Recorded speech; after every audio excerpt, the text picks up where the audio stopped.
Who would have thought British politics could feel like the finale of a binge-worthy thriller?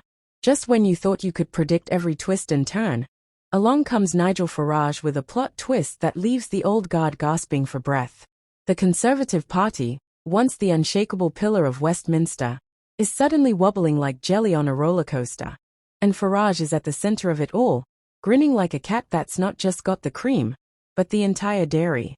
But before we dive into the chaos and carnage, make sure you smash that subscribe button right now so you never miss the next episode of this wild political drama. Trust me, you won't want to be left behind when the next bombshell drops. Let's set the stage. Reform UK didn't just make a ripple in the local elections, they unleashed a tidal wave. 10 councils and over 600 seats changed hands in a single day, while the Tories seemed stuck in the mud, desperately searching for their lost playbook. Imagine showing up at a masquerade ball and realizing you're the only one in pajamas. That's how the Tories looked after the votes were counted. Farage wasted no time, declaring the two-party system all but extinct, and for once, the numbers seemed to agree with him. Is he the disruptor Britain's been waiting for? Or just a master of mischief who's finally found the spotlight he's always craved? But here's where it gets deliciously complicated. Both Labour and the Conservatives are scrambling, as if someone just shouted fire in the House of Commons. Sir Keir Starmer is out there pledging to supercharge his plans, though what that actually means, nobody is quite sure. Is he the captain steering a leaking ship or the last optimist on a sinking raft? Meanwhile, Conservative leader Richard Holden, or as some call him, Kim Batty, is issuing apologies so quickly you'd think he was rehearsing for Britain's Got Talent, Speed Apology Edition. Is this just damage control? Or is there a deeper rot in the party's roots?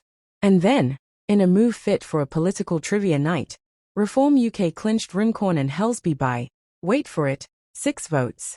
6. That's fewer than the number of cups of tea a British MP downs during a single session. Does this tiny margin signal a seismic shift? Or is it just a curious footnote in a much bigger story? For the first time in years, every vote really does count. So where will the next surprise come from? Labour isn't exactly breaking out the champagne either. There's more tension in their ranks than in a Christmas episode of EastEnders. One MP says all people really want is for politicians to deliver what they promised. Imagine that. Honesty in politics. Meanwhile, South Yorkshire's mayor warns patience is wearing thinner than a budget airline seat. The mayor of Doncaster barely clung on, while the council swung reform, setting the stage for some seriously awkward office parties. And in a twist nobody expected, Labour's Joe White called for digital ID cards and even suggested Sir Keir take a page from Donald Trump's playbook. Has politics really become that unpredictable? Meanwhile, Farage is making big promises to resist asylum seekers being placed in reform-run areas, despite the small issue that the Home Office, not local councils, calls those shots. Is this bold leadership, or is Farage just rewriting the rules as he goes along? And does it even matter if voters are so hungry for change they'll follow anyone who offers a new direction? So, what's really at stake here? Is the old political order collapsing for good? Or is this just the latest storm in Britain's never-ending political teacup? Has Farage discovered the secret formula to voter frustration? Or will this third force fade as quickly as it rose? Are we watching the dawn of a new era? Or just another headline-grabbing moment destined to be forgotten?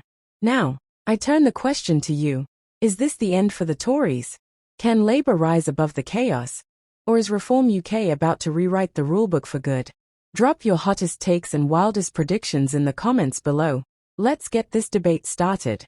And remember, if you want to stay on the front lines of British politics with all the twists, turns, and tea spills, you've got to hit that subscribe button.